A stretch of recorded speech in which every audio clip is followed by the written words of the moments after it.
you're a DJ, producer, Kofi Stone's DJ.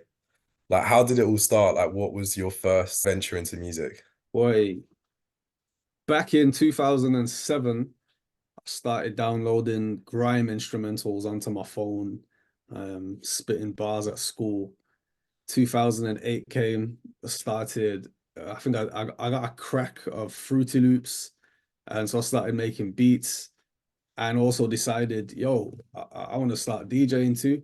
And so I started with Bassline because that was popping in Birmingham at the time. And a lot of the grime MCs, they they were jumping on baseline as well. And they were spitting their bars on baseline beats.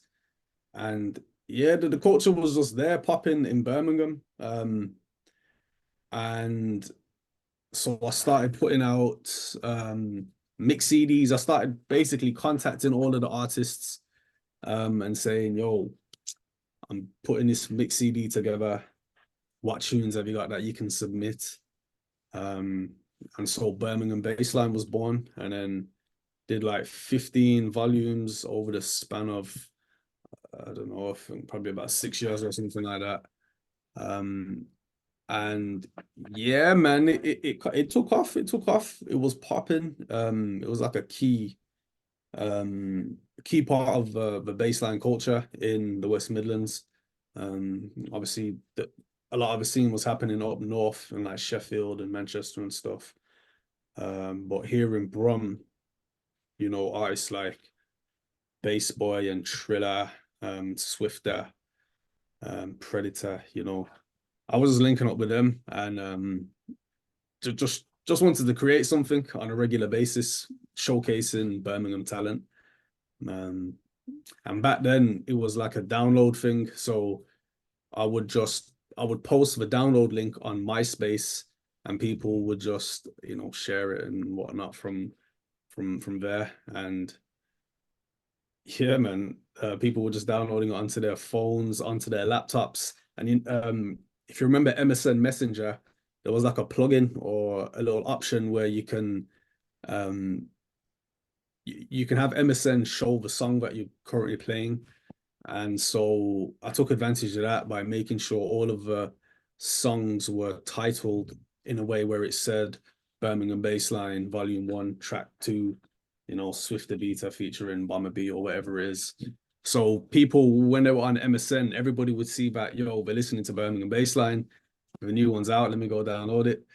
Um, so that was like an interesting thing. That was cool. But yeah, man, Bassline, that was my first big foray into music. I was gonna say, were you producing at that time as well, or is Yeah, well, I was producing as well as like grime and bassline mainly. were your songs also on the mixes? Was it a way of like you getting your own stuff out there, or was it because obviously it sounds very community focused from what you're saying and trying to like make sure the scene got recognized. And in addition to that, were you also pushing your own stuff? Yeah, eventually I started putting my own stuff on there, but my beats they weren't up to par, so I didn't really do it too much. Yeah, you kept But it was mad because I was like 14, 15 years old. Shit's popping off. Birmingham Bassline's getting about. I'm getting spotted in town and everything. And there was one time when I was on the bus, somebody was playing a beat that I made actually, a beat that I remixed. And it was like an older guy, and he was playing my tune, and I was like, "Oh, I made that." I was like 14 at the time, and the geezer was like, he was pressing me. He was like, "Nah, you didn't. Yo, you can't be taking credit for other people's work. I'll punch you up." Like, it was like, oh, I was like, "Oh shit." But he left me alone. were you able But to, yeah, were you not able to prove to him it was you? Did you not have any? I wasn't able to prove to him. I was like, "Yeah, I made it." Like, there was no smartphones back then. It That's was straight crazy at Nokia. 14, 15, being recognized out in the street. It was fun. You just normalize to experiences, don't you? So, um, but it was fun. It was fun. Because I was at the age where people my age would go to town, but like the city center and just chill, hang out in the city center anyway. So, I was doing that, but then the music was popping as well. So it was just, I was just about. Yeah. But unfortunately, because of my age, I wasn't really able to fully capitalize on the all of the attention. I tried putting on a over 18s event once, and I got kicked out of it. No, I didn't get kicked out of it. I went outside, and then when I went to go back in, the security didn't let me in. They were like, "Yo, you need ID. You got to be over 18." And I wasn't over 18, but I was working with the club owner to put on the event. Um, but yeah, but they weren't letting me back in, so they had to go and get the club owner to come and let me in. So then we started doing over 16s events and under 18s events in Birmingham and Coventry, me and my friend. And that was cool. That was cool.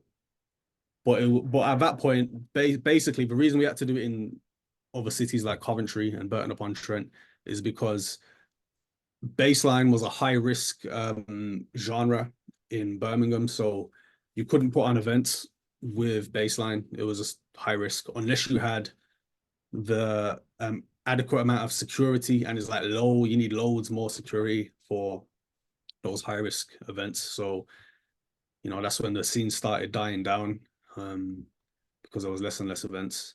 Like the first event, it was called, I think it was called Birmingham Bassline, and it was meant to be at the Custard Factory in Birmingham, and it would have popped off, but it got cancelled the week of the event because there'd been a bottling at the venue, say the same venue that we were using. So they just locked off all of the events. They had to negotiate their license or something like that. And so that would have had a big impact on the scene, but unfortunately, because we had to then go to Coventry, and with the under 18s market in Coventry, it wasn't bassline so much. It was just like a mix mash of all genres that we were playing at the events.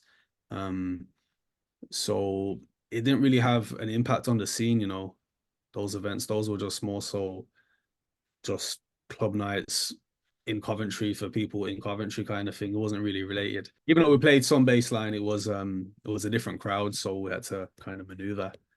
And Yeah. so by the time you were 18, what was the Brum scene saying then? Talk us through those next few years. Like how did you progress musically? By that time, the bassline scene was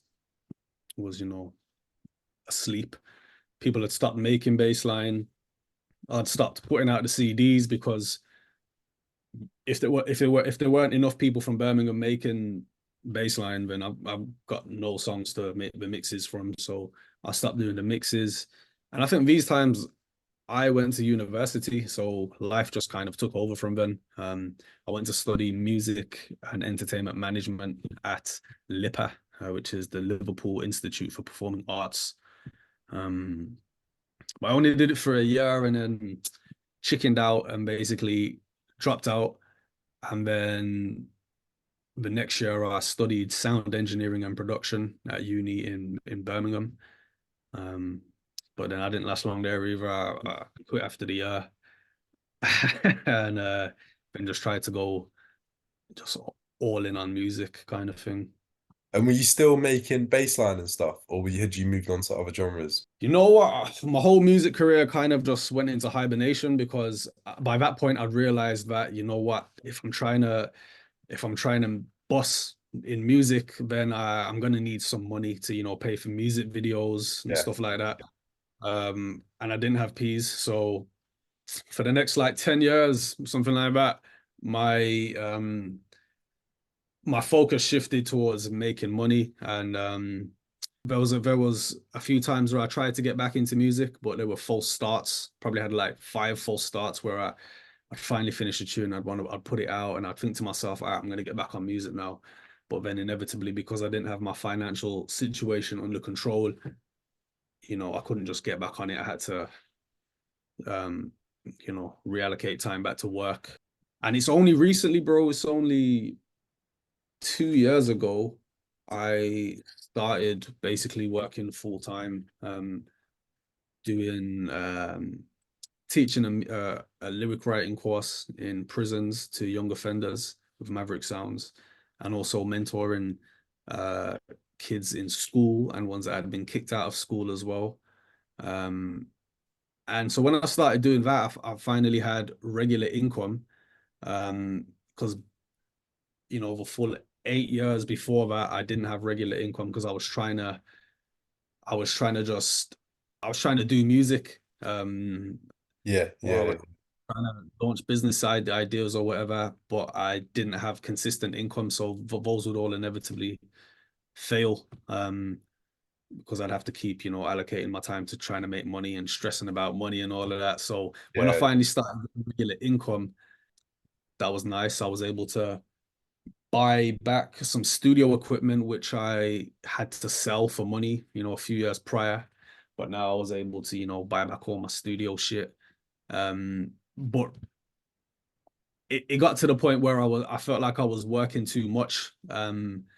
Even though I really enjoy the things that I do for work.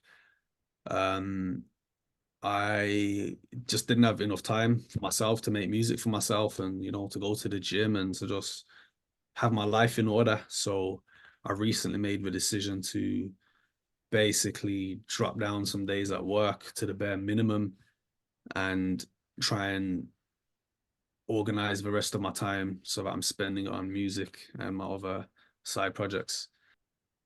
So what are your plans at the minute? Are you playing sets? Are you producing, doing mixes again? Like what's the plan?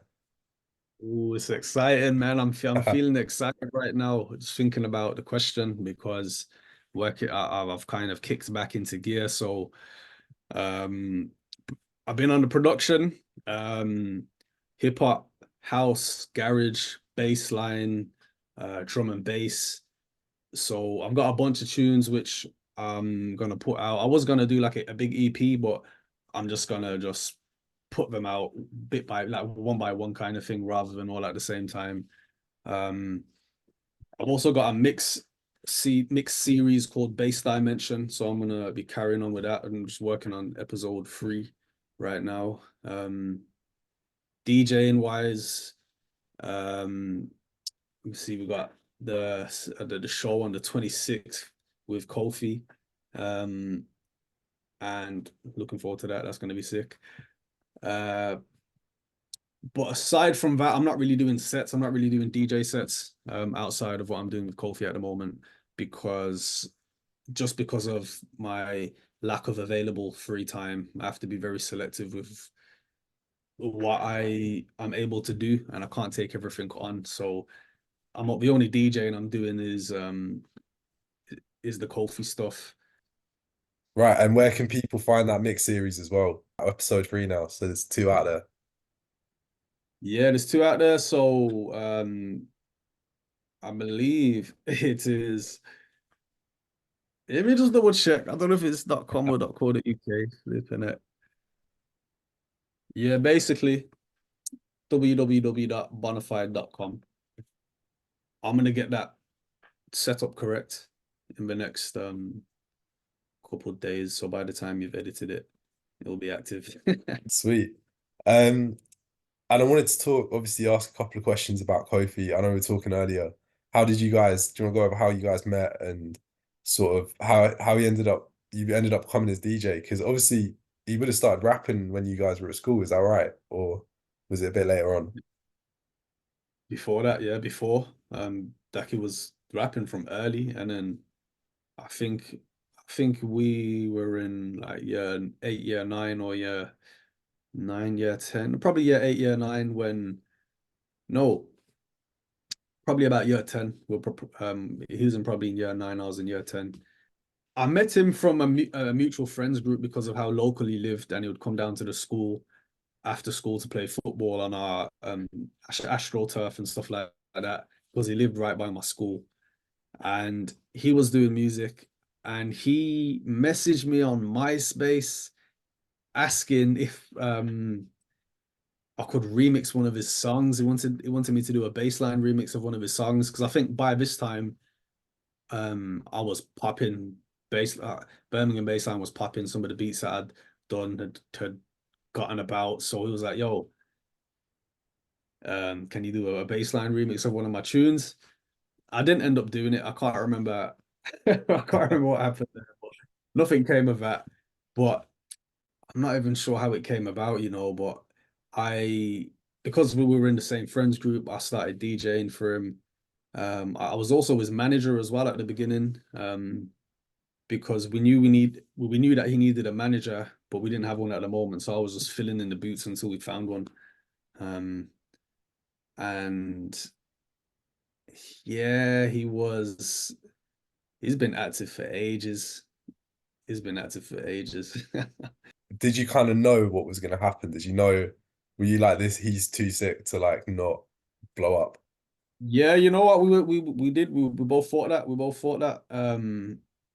Because he was sick. And he was different because he was doing like singing. And yeah, there weren't a lot of other artists doing stuff similar to him, and he was local as well. And he had these some of the choruses he would write cold. So yeah, we were just deluded enough to think, yeah, man, fuck it, we're gonna boss one day. So let's get active. And we did a lot of stuff, man. We did Say Less and Do More, which was the old project of his. And that was amazing, man. We were running about filming music videos, going down to London. We went to Zante. We got booked in Zante a few times for this festival. That was crazy. Um, yeah.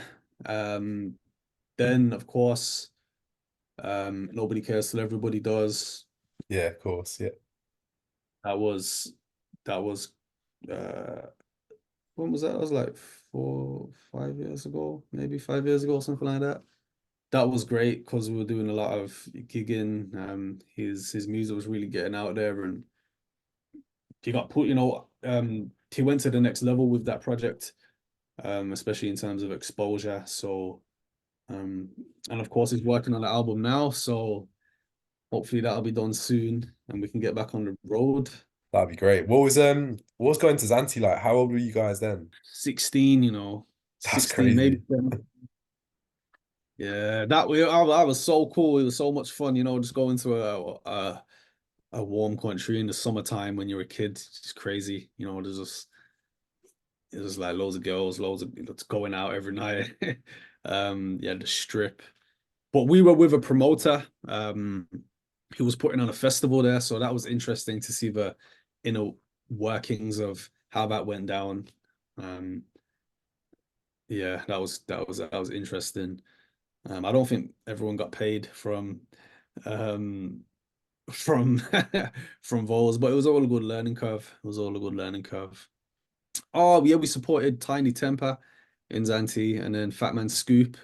Sick. Um, and he did a tune with Fat Man Scoop as well. And yeah, man. Yeah, it's been cool. It's been cool. It's been Yeah. a lot of fun. So have you got any insight into sort of what's going on in the Brum scene now? Because I don't really know much about the Birmingham music scene. So Yeah, I'm not really in touch with the scene. But I kind of like it like that because I like to have as little influences as possible, just so that the ideas can flow freely through me without me overthinking too much about what other people are doing. yeah, I guess Um, because what you were doing initially was so like hyper local about everyone else's tunes and about like what other people wanted to listen to and stuff. Must be nice to have like that space. yeah, man. Yeah, yeah, yeah. I've still, still got some of the links now, so there may be a little resurgence coming at some point. So how are you discovering tunes at the minute? Because obviously, again, like back in the day, it was all CD, download, like really local stuff. What sort of stuff are you listening to and how are you discovering the tunes of like the last few years? So over the last 3 years, when I meet people, I get them to give me song recommendations, and I also get the song suggestions through Spotify as well. Um, my housemate, he's fully into music. Big up Yogi in the house. He's really into music as well, so he gives me song recommendations. And right now, what am I listening to? Boy, also I get I get some song recommendations from stumbling across artists' pages on Instagram as well. So what I'm listening to right now, you know what, let me just pull up my phone. I'm listening to some drum and bass, Too Rough Volume 1 by Chase and Status. I'm also listening to Quest for Fire by Skrillex. So that kind of like bass music. Also, you know, some reggae, some light pop music, some of this retro kind of shit that's coming out, like Back on 74 by Jungle. I think I came across that just on social media. Um, some dancehall, some Burna Boy. I love Burna Boy. Burna Boy's sick. Even Andre 3000's New Blue Sun, the flute, the flute album. That's been cool to just have in the background as well. But I like to listen to like focus frequencies a lot of the time to just try and hone in on the task. Have you got any advice to younger producers that are just starting out? Yeah, yo. It's a sticky one. But I would definitely suggest securing a part-time job, just figuring out how much money you need to sustain yourself, to cover all of your bills comfortably, figure out what that number is, and try and find a part-time job, or whether it's a full-time job, or just cover that amount of money and don't get lost in the source of trying to make more money and more money. But once your bills are covered, then then you've got the freedom to comfortably, you know, pursue your dream. So I would definitely recommend that. But also, you just got to put the hours in, get the hours in, and that the results will show in your craft. Of course, that's only one side of the story. You then definitely need to learn marketing now, because it's not good enough to just be talented anymore, really, in the whole internet sphere. So just if those are the cards on the table, just fucking deal with it and level up your skills of marketing and branding and just figure out how to use the situation to your advantage. And that's it.